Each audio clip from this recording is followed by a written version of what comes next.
Ladies and gentlemen, welcome back to the True Life Podcast. I hope everybody's having a beautiful day. I hope the sun is shining. I hope the birds are singing. I hope the wind is at your back. This episode I have titled The Medicine Has Teeth with Jennifer Zuckerman and Stephanie Karzon. They are not healers. They are system-sabotaging, pharmaceutically-disobedient shadow surgeons disguised as women who came not to integrate with the machine, but to lovingly dismantle it from the inside.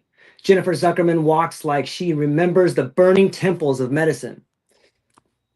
And she's here with a torch and a playlist. White coat gone. Now it's tinctures, trauma maps, and prescription pad arson. She doesn't taper meds. She liberates identities wrapped in childproof caps. She's the bridge between clinical protocol and cosmic remembrance, reminding you that healing isn't sterile. It's wild, it's erotic, it's terrifying and sacred. She doesn't treat patients. She resurrects forgotten gods buried under a decade of SSRIs. And then there's Stephanie Karzon, clinical neuropharmacologist and operational hitwoman for the new paradigm. She's the kind of woman who can turn an Excel sheet into an occult artifact, a protocol into a prophecy, and a strategy session into a reality distortion field where logic and magic shake hands and start a band. She's part oracle, part hacker, part psychedelic system saboteur. Her workflows breathe, her molecules plot. You don't hire Stephanie to fix things. You summon her when it's time to burn down the lie of efficiency and replace it with the sacred recursion, intuitive intelligence, and bioluminescent logistics. Ladies, thank you so much for being here today. How are you? Thank you. Hi. Wow. I love That's it. the best intro I ever got. Yeah. This is fun. Yeah, that's what we strive Thank for you. here. Thank Yeah. So glad to be here. So I figured I could just kind of jump into a question. We got a bunch of questions that are kind of stacking up from the chat. And I think that your background will kind of flesh out as we get through these questions. And so the first question that we have coming in is from, who is this coming from? This one's coming us from Desiree in Palm Desert. She says, tapering off pharmaceuticals. I'm sorry. She says, what if each pharmaceutical a person is on acts like a spiritual lock? I know it's kind of a big question, but what are your girls' thoughts on that? I'll start with you, Stephanie. Go ahead. What, can you repeat the question? Yes. The question is, what if each pharmaceutical a person is on acts like a spiritual lock? It can. Okay. It can. Okay. So here's my position. Okay. I guess let's start here. So I'm a neuropharmacologist. I obviously trained in Western medicine, and then with time became more and more interested in alternatives, plants, etc., psychedelics. And I believe that to each his own. I believe that pharmaceuticals have their place for a lot of people and can help a lot of people. But I do think that we're limited in many areas. I do think that we deserve the right to try other medicines. I think that there are many people who are out of options and regular pharmaceuticals are not working for them. And this is something that both Jen and I do, is we're trying to push for more education, advocacy, and access. And for many people, yeah, pharmaceuticals are the lock to the spirit. You know, for a lot of people, it's not only is it not working for them, but it burdens them. It limits them from experiencing their life to the fullest. And so, you know, by working with people, not just like directly in a clinical way, but also advancing research, I guess like our mutual goals here are to expand access to other medicines. The beautiful thing about plant medicine that pharmaceuticals do not seem to do is unlock the ability to expand one's consciousness. So we're not replacing one pharmaceutical with a plant or psychedelic pharmaceutical. We are, you know, substituting here for something that is going to also heal not only your body, but also your mind and your spirit. And this is something that Western pharmaceuticals cannot do. Yeah. And so when we're talking about, you know, holistic integrative care, body, mind, and spirit medicine, I think we have this amazing opportunity, and we are reminded that these medicines can do all of that because people have known this for so long, and we forgot. A lot of us have forgotten that these are the originals. Mm-hmm. Yeah, well said. Yeah.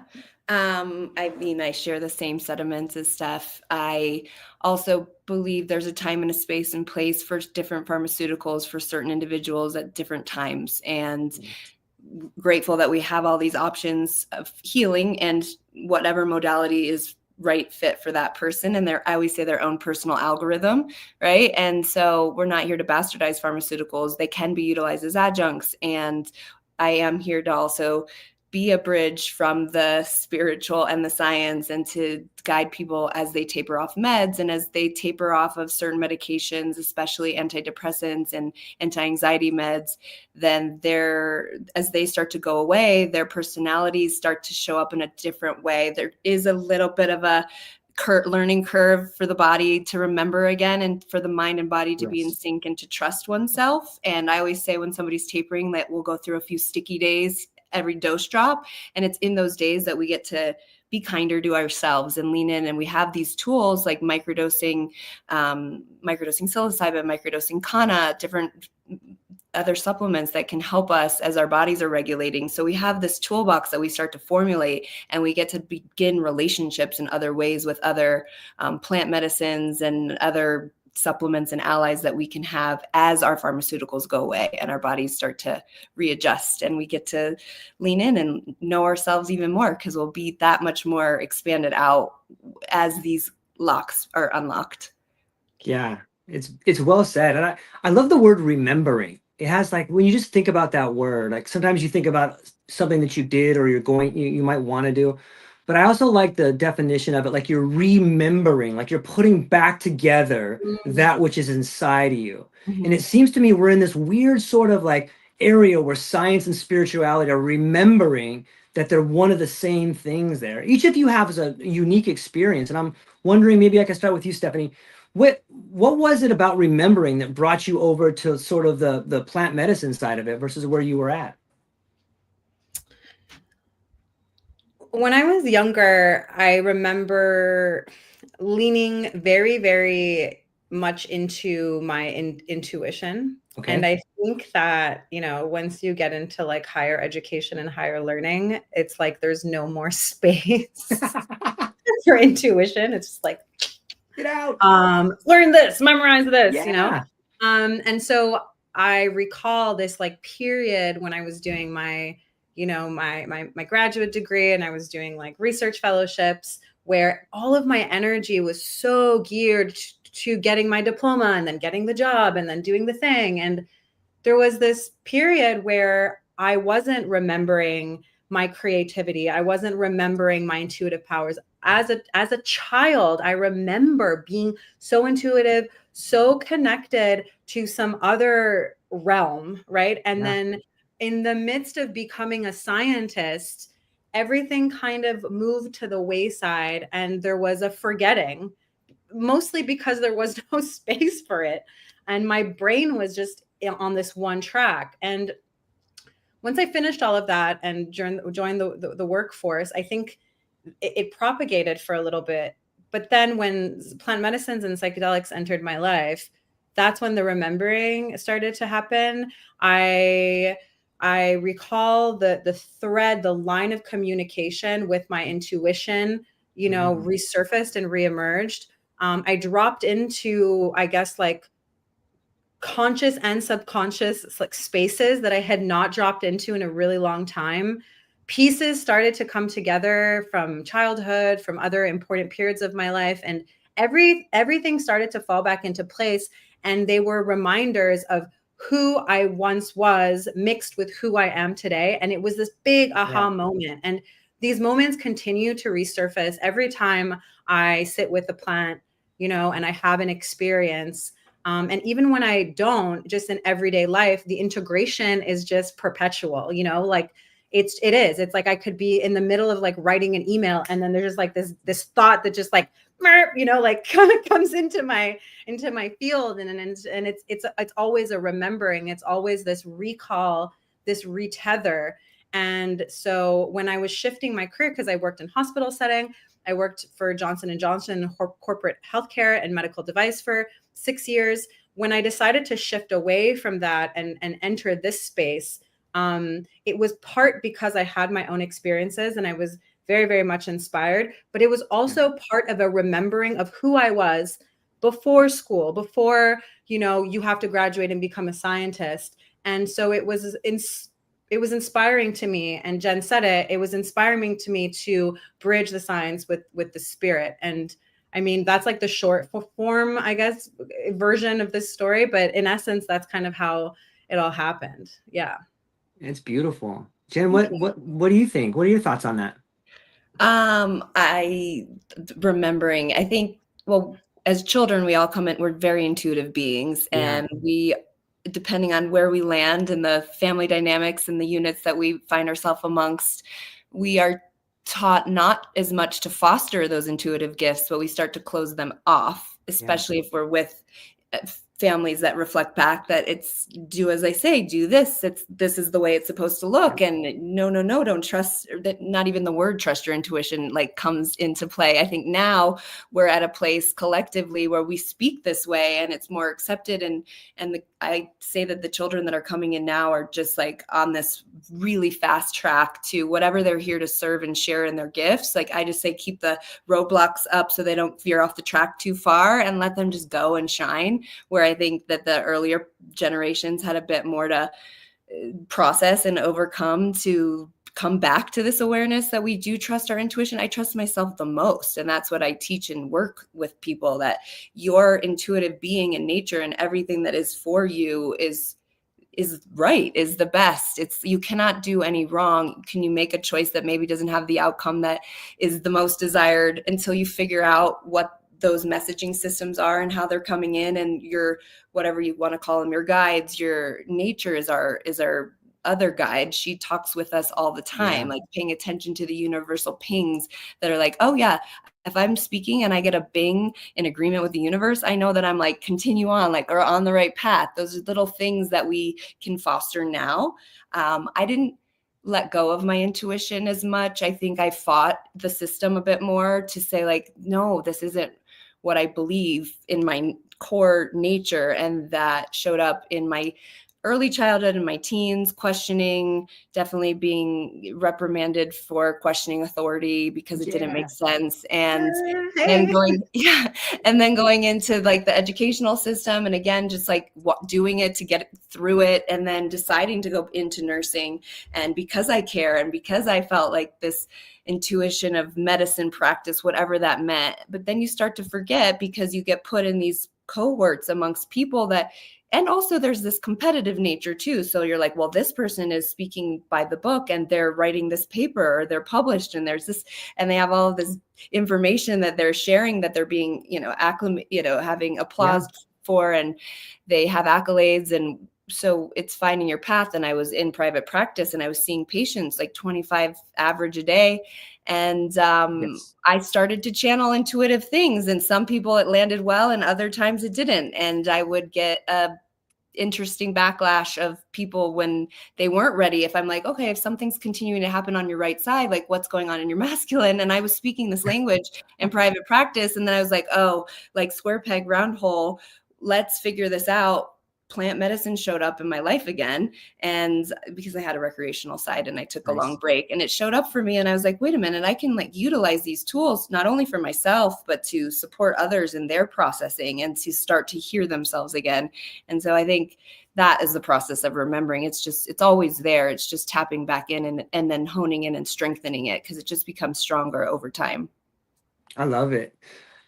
I love this sort of Ariadne thread that runs through so many people I talk to, and it's this thread of rebellion. On some level, it's standing up to the authority or standing up to the institution that tells you this is who you have to be successful. You got to have this car, you have to have this relationship.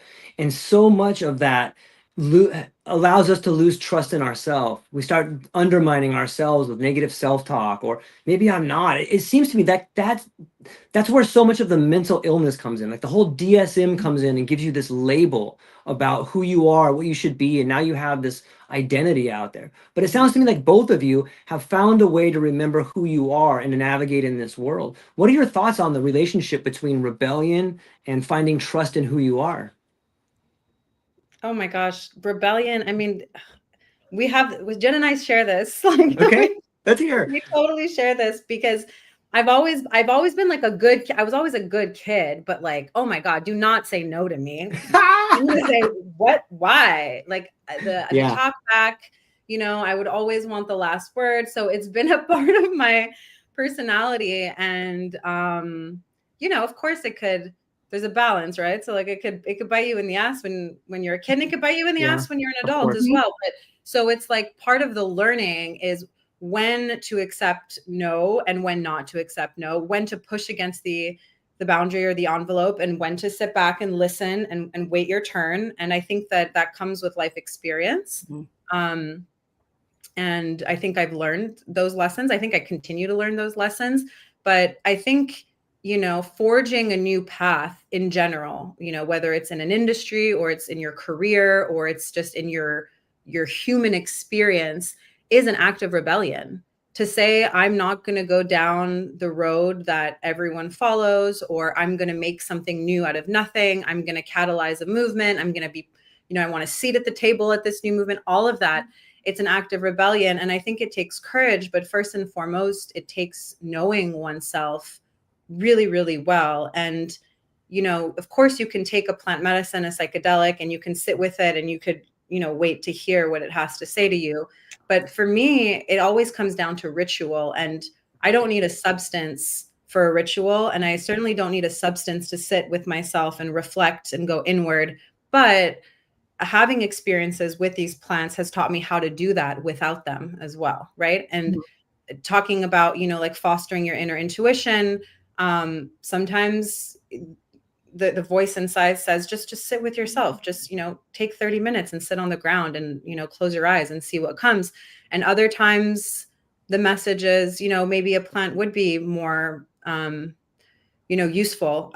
But this entire movement, this reemergence, resurgence around plant medicines and psychedelics and healthcare is an act of rebellion, because these systems have been in place for years and have made no space for any kind of alternative way, to the point where like the people who hold the knowledge, our physicians, our practitioners, they don't even have the time or the space to investigate, and something that Jen and I both do is educate. And we want to bring this knowledge to the practitioners that maybe don't have the time to go learn this. We want to put it right in front of them and say, look at this research paper, use this research, use this data to shift your practice, or at least to be informed, so that when a patient or a client comes to you and says, what about psilocybin? What about this medicine? Can it help me? You don't say, oh, I don't know anything about that.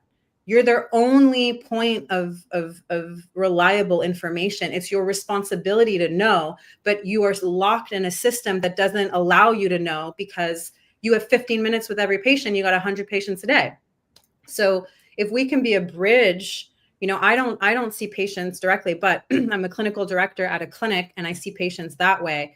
But if I can be a bridge between the practitioners and the data, then I feel like I'm fulfilling my dharma in a sense, because I do have the time to invest, because I chose to invest. I chose to rebel against the system, but I also chose to live within the system, being on the inside and working your way around it to expand it, to grow it, I think is the way. You can't just push back on everything. And so going back to what I was saying, as a child, I pushed back, right? And I lacked the maturity and the life experience to know when to push, when not to push. But now I realize that it's not so much about pushing back. It's about getting on the inside, getting on the same level, and working the system from the inside, from the inside out, right? And I think fortunately, because I was trained in like a Western medical field, I can speak the language and I can, walk the walk, talk the talk, and then, use all of the lessons and the beautiful knowledge that I'm gaining along the way to make significant change and impact people's lives in that way. I love it. That's beautiful. Jen, rebellion. What? Let's hear a story. Oh man, so many. But I like Steph. I think it's an art, and you come to a place of like, okay, I'm speaking my truth. I know I might be putting myself out there, and it might yield resistance until it doesn't. And so now it's like, okay, how can we artfully strategize and like work it from the inside and change in a way, which means to be in more observation mode. Hold the words a little longer, allow more information to come in, because then you can still like present in a way that maybe will be heard better than when you come out of the gate and like shut down someone else because you feel so empowered, you're on your soapbox, because then people are like, I don't want to listen to that. Like, I'm going to close up. But instead, there's a saying, if you whisper, it brings someone closer to hear you. So speaking lighter and in a way that it brings that gravitational force towards you, I think is something that I've definitely learned and honed in on, and learning every day. Never perfect. And I think just as an entrepreneur and having my own practice and learning and collaborating with others, I've had to learn to like speak less, say less, and receive more. And then when you do have a formulated thought, that it can come in and it's that much more effective. So I think that, but my younger years and not that long ago, I was very much like, like, don't tell me no. And if you well, no is my like, if you say no, I'm going to, well, watch me. Like, Right. it fuels me. And now I'm like, well, now I've learned all about boundaries and speaking our boundaries. And I'm like, okay, if somebody says no, maybe it's really a no. Let's be polite and let's get it to a yes. If it's really something that I feel is for the greatest good and why we're here. But yeah, if I had wisdom to share with my younger self, is just, you can still be spunky and speak out, and you just be a little bit more, strategic. Just as you're reigning your own kingdom of self, you get to learn what that means. And I could have learned a little earlier, but here we are, and I'm grateful for this moment. Yeah. Experience is what you get when you don't get what you want. Right. And it's so valuable. I got a brilliant question coming in here. It's about estrogen. And it says, let me see who it's coming from. This one's coming from Amara. And she says, could estrogen be nature's original psychedelic? And I think she's talking to the different states in which estrogen puts people into. Like, it's sort of psychedelic in a way. What are your, I appreciate the question. Yeah. It's so interesting. Well, and then it's like, okay, yes, in its nature, I'm going to speak to it just because I find this question really fun. When you're on your, having a cyclical experience, you feel like you can be on a roller coaster at times with your estrogen spikes and dips. So in a way, it is a journey, and speaking of someone in a menstruation cycle, let's say it's a 28-day journey. There's going to be 2 points in which there's these peaks and drops. And also, I believe learning to speak the language in self, to self-coach, like, okay, like, I know in these days on my cycle, I might be a bit more agitated or irritable or labile. And what can I do? And be kind and not like take drown the ship because I'm feeling a little bit more emotional, not as buoyant as I always am. And I think that's also coaching yourself and as a guide.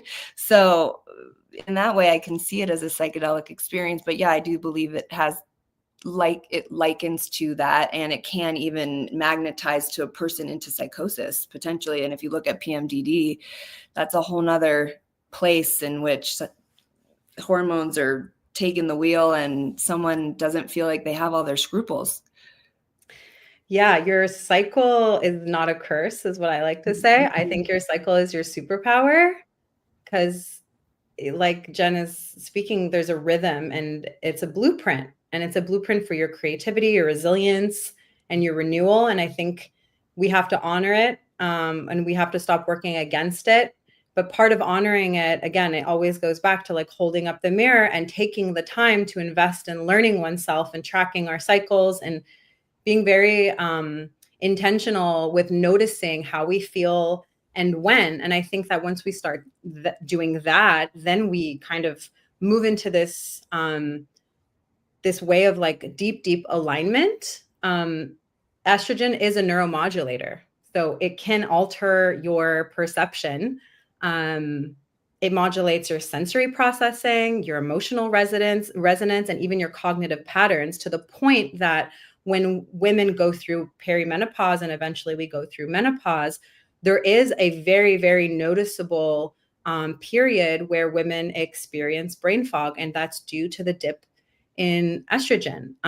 Before that, though, like during high estrogen phases, like ovulation, women can experience heightened creativity and emotional sensitivity. They can feel more socially attuned. And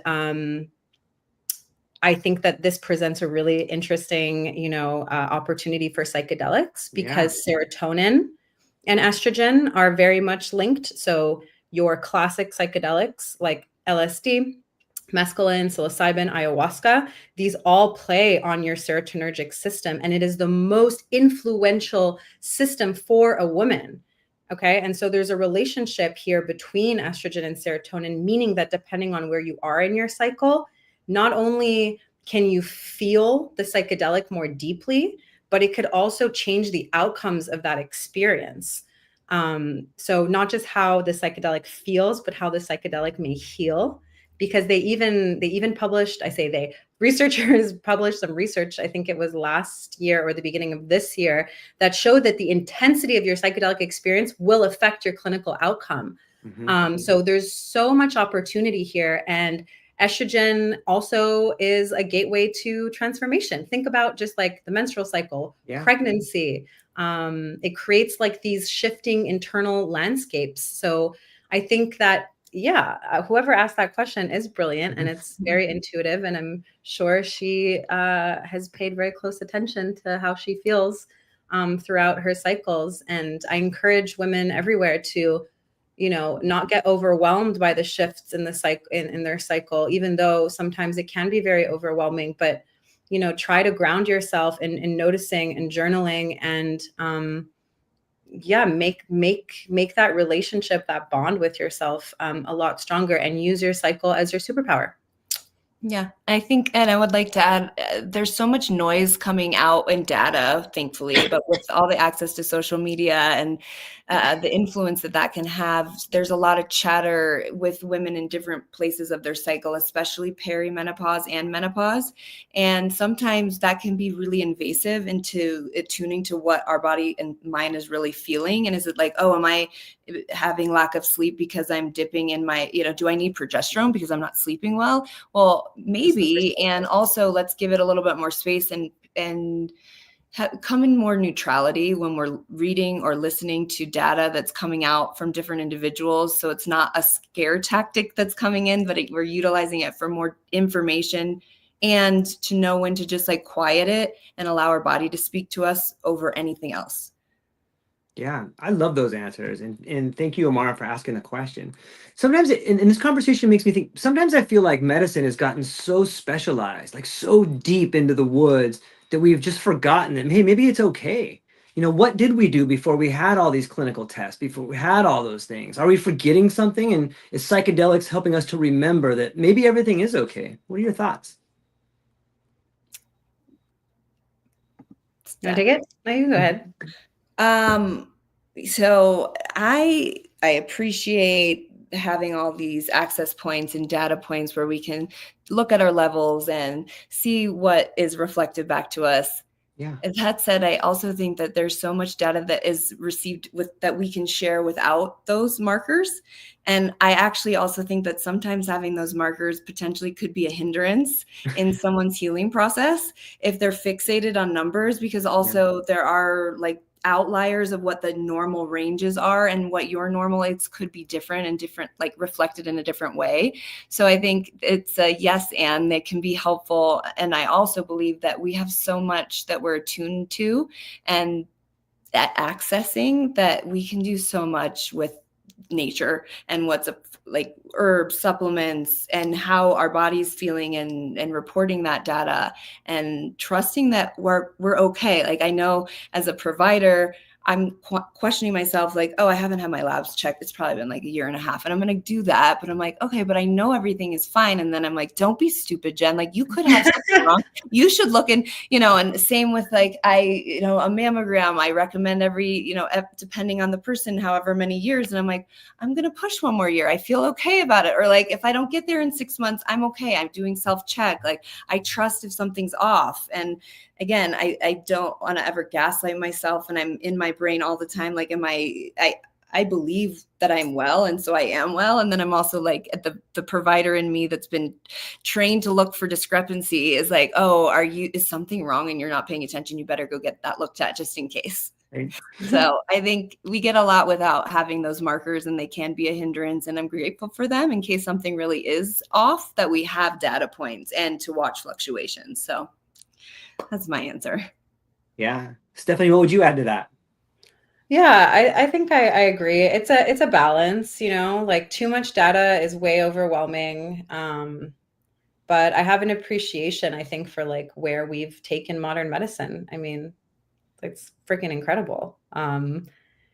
People are living longer, people are living healthier because there's an awareness about what is important. And I think that the trick here, the art, is to fade out all the noise and say, okay, I might not need to know all about this marker, or I don't need the panel that has, 600 different tests, but there are basics that I need to know. And I always say that like simplicity is key. If you're doing the basics, you're doing amazing, right? Mm-hmm. And if you want to invest more time in learning more about your body, by all means, but it's like, don't go down the rabbit mm-hmm. hole, too deeply, because then I think it could be counterproductive and it could be more harmful. The perfect example is like fitness and eating healthy, right? So, being fit and eating well, amazing. And then you start to get into these realms where maybe now you're measuring your food, and now you're being a little bit obsessive about how many bell peppers you ate last mm-hmm. Tuesday. And I say that because I once did bodybuilding. I've always been an athlete, and I was like, this is a cool challenge. Let me do it. I never stepped on stage, but I followed the whole regimen, and I was measuring my food, because the only way I could get really precise with everything was if I measured. But then that became, an obsession, and I had to let that go really quickly, and I had to go back to my intuition. So this is full circle. I had to go back to eating more intuitively, and I had to learn that, and I had to let go of all of the data points and the macros and, the percentage body fat. So I think that's the perfect analogy. I think you can live well, eat healthy, be healthy, and you can also still be super interested in how the body works and all of the modern innovations and functional medicine and genetic medicine, but just don't let it drive you crazy. Mm-hmm. And the same thing applies to psychedelics, It's like, you don't need to sit with plant medicine every week, but it's a slippery slope. Mm-hmm. It's a slippery slope. I certainly encounter people who take it to an obsession, and now it's like you become addicted to healing, but you're not healing anymore. You could actually be doing yourself some harm. So I guess moderation. That's what they say.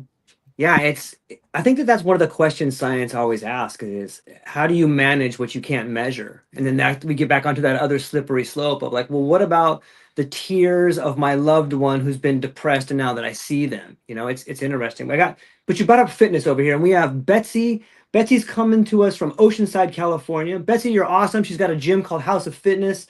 Everyone should go check it out if you're down there. Check out House of Fitness. She says, what's something your body knew before you did? Thank you, Betsy. It's a brilliant question. That's a great question. People are asking great questions. Yeah. I'm very impressed. I told you I got the best audience in the world. Yeah. Something that my body knew before I did.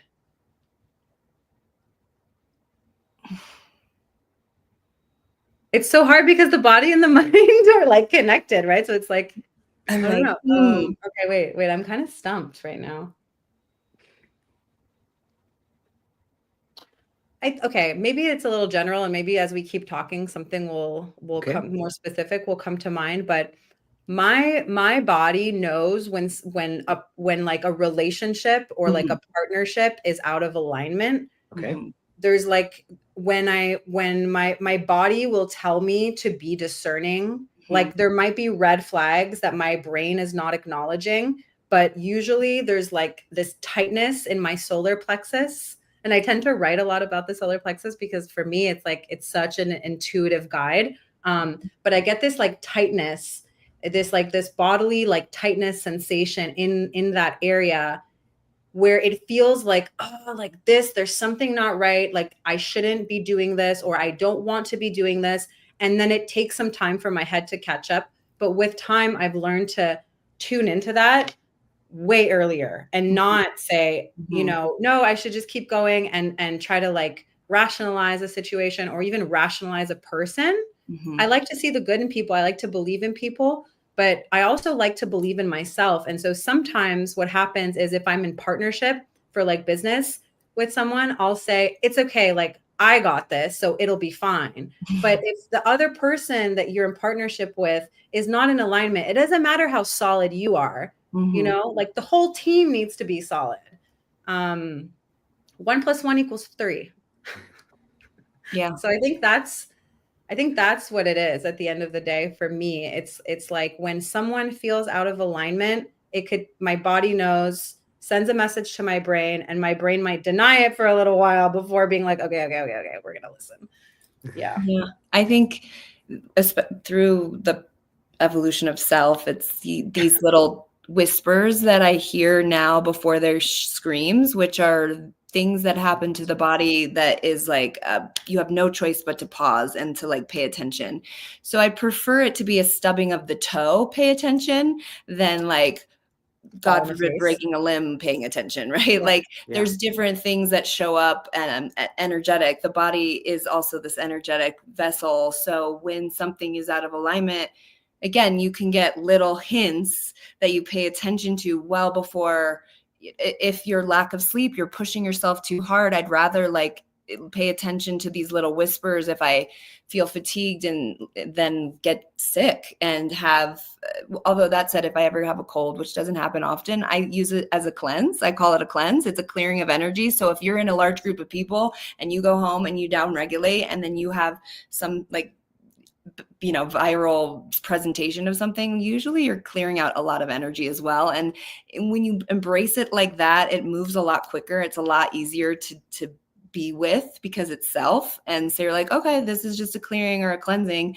I'm moving through it instead of holding on and be like, oh my God, what's wrong with me? My immune system's out of whack. Something's told, I better take more vitamin. Well, you can always take more vitamin C, but I better do this. I'm not doing this. Oh, I had too much to drink at this conference or whatever. Like, just give yourself a moment to recalibrate and don't like dig too deeply. And again, unless it's a shout and you have no choice, but sometimes the universe is going to stop you and make you rest no matter what. So it's nice to just pay attention to those soft little voices before it gets too loud. I have some more. Wait, I just thought of some like more weird Let's ones. hear what you got. I'm fatigued and stressed and like my nervous system is starting to feel on overdrive. I get this like frazzly feeling in this area, in my like eyes and in my vision. If my voice starts to go, it also means that I'm stressed and fatigued. And it's not going because I have strep throat or laryngitis or like I spoke too loudly or I spoke too much. It just starts to go.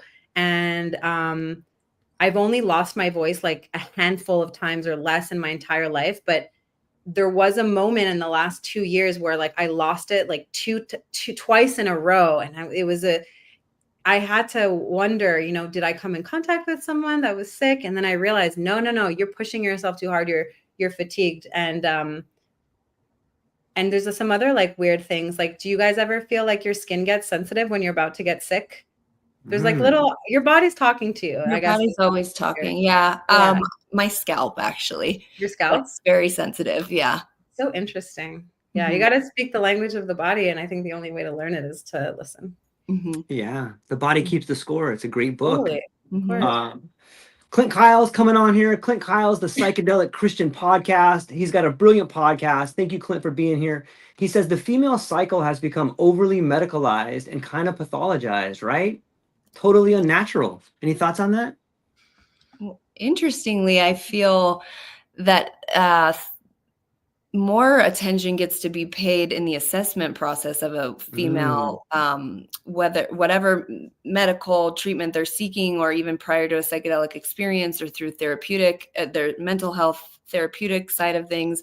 I think that those questions about how is your cycle, how's it presenting to you, what are your symptoms like, those are questions I think get to get asked more frequently. And that's what Steph and I speak about. So I I think it's a yes and, because I see that there's this like hold on perimenopause, and like women are hitting perimenopause at a much earlier age, which is also due to environmental stressors and pressures that are being put on the body as well, and other things that we have access to that we didn't, however long ago. And now we have the data points to be able to be captured because we have the technology to do that. So was it perimenopause then? We weren't living as long.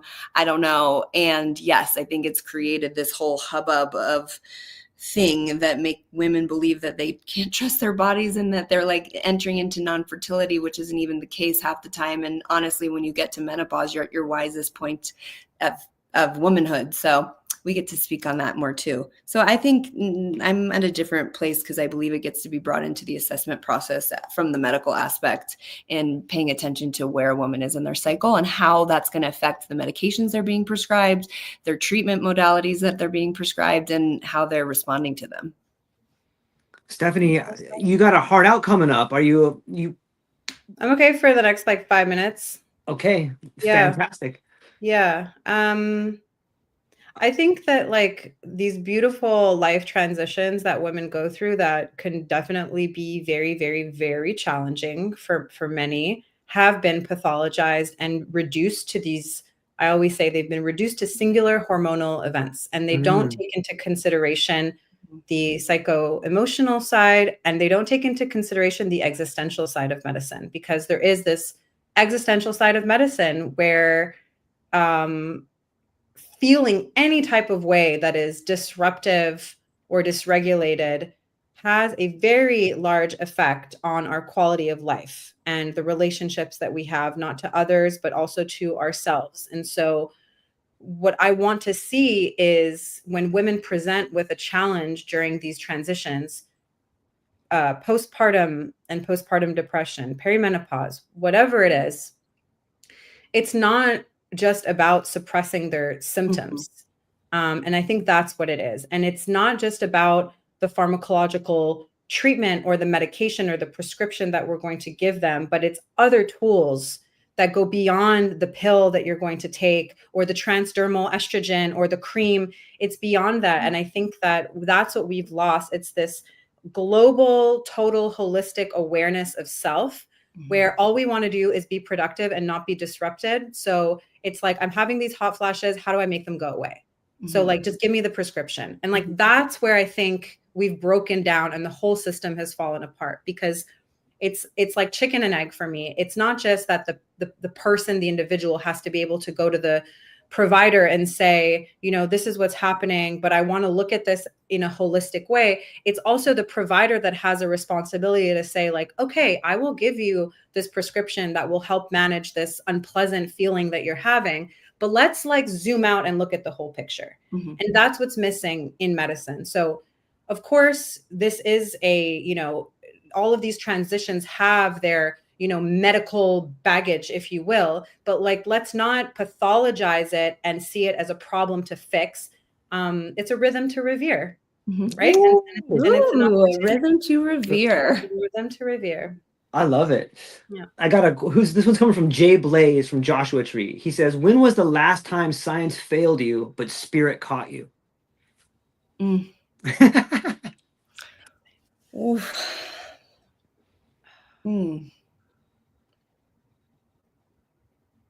I know for me, my wife got diagnosed with cancer. And that for me, Jay, was when science sort of dropped me and spirit caught me. Because in those situations, all you really have, when everything's stripped away with models or numbers or imaging or testing, like you get lost in the science and you really get caught by the spirit. And that's what did it for me. But what say you girls, you ladies?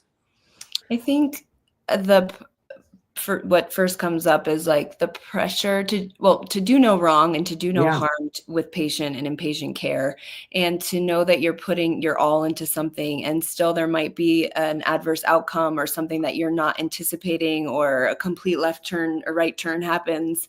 And I think in those moments of how that has shown up for me in my career, it's to then, because it can really take the rug out from under you and get you into a very dark place. And those are the moments in which I feel that like spirit has shown up to say like, we have you, you have yourself, you are okay. Like it's going to be okay. You're not a failure. You're, and whatever showed up for this other person, it was divinely meant to in that way, and to trust that that we're all co-collaborating in this experience together. And it has saved me a few times when I've been brought to my knees in despair because of things that have happened that were not out of my control. Yeah, wow, that's powerful for sure. Well, there's something that I don't talk about very often, but I think I need to start talking about it really often, a little bit more. My husband has a heart defect that that developed with time. And they caught it when he was younger, but in 2020 he ran the LA Marathon and had a cardiac arrest. And this is someone who was, 30 years old at the time, trained for a marathon, always an athlete, eats well, was on, the medication that was prescribed to him to control all of the variables, was screened, and basically evaluated and cleared. And yet this happened. And it was, it was traumatizing. It was difficult. He survived and he's doing great. Good. But here's something that science, pardon me, but fuck science here. Just fuck it. Honestly, there was no rhyme or reason. Anyways, I can go into the details, but all this to say that this is where spirit had to really intervene. Spirit held us. It pushed us through. It really held us because we went from the hospital into lockdown, because this was COVID that hit us. We left the hospital and went into lockdown. And it was weird. And we pushed right through, and, we were a unit and we both survived it. But again, plant spirit came knocking on my door a few years later and said, you didn't process any of it. You just pushed through. And maybe that was what you needed at the time to, quote unquote, survive. But now it's time to get down and work, and figure out what are the emotional scars? What were the repercussions of that? Because of course we were both carrying this baggage from that very stressful time. And so many lessons were learned, so many lessons I'm still learning, but it's reframed, our relationship. It's reframed my relationship with life and death. I've always been this person that just wants to soak up life. And I've always had this feeling of I don't want this life to end. It's so good. It's so good.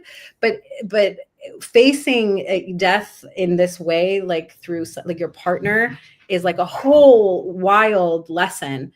And, F science. It has nothing to do with science in this case. Mm-hmm.